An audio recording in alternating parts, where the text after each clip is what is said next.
Hey everyone, let's look at problem 5 on the first midterm from spring 2020's offering of DSC 40A. So we're given two true or false questions that involve gradient descent. The first one asks, is it true that it is possible that if the learning rate is too small, gradient descent might never find the minimum of a function? And so it turns out, what's going on here? It turns out that this is indeed true. Now remember, the way that we make our updates with gradient descent, it's an iterative algorithm, is by this formula, where hi minus 1 is our previous guess of where the minimizing input to r is, and hi is our new guess.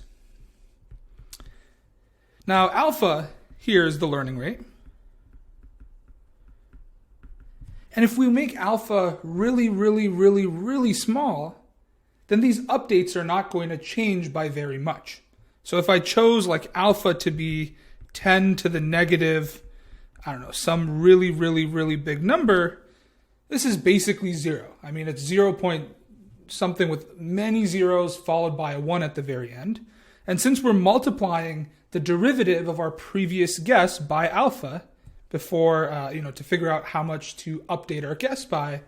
If alpha is really small, we're basically not going to update our guess at all. And so it would take, millions of years for our computer to try and converge. And for all intents and purposes, that's never. Okay, so A is true. Now B asks, is it true that gradient descent cannot find the minimum of a non-convex function? So this one's a little nuanced. The answer is false. It can find the minimum of a non-convex function. It's just not guaranteed to. Here's an example. If this is my function, note that this is not convex because if I take, this line segment, my notability is glitching a little. But if I take, a line segment between these 2 points, that line segment goes below the function over here, which does not follow the definition of convexity, right? Because for a function to be convex, any line segment you draw has to stay on or above the function. So this is not convex. But if I start gradient descent by guessing, let's say over here, and try and find the minimum, well, it's going to end up in this local minimum.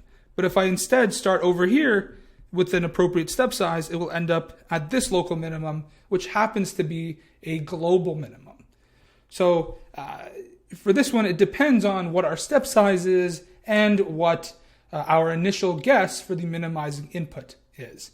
And if you want a concrete example of when gradient descent did find the minimum of a non-convex function, you can go back to lecture when we looked at the example of the empirical risk for the UCSD loss function. There, depending on what we set h naught, our initial guess, and alpha to be, sometimes it found the minimum and sometimes it didn't.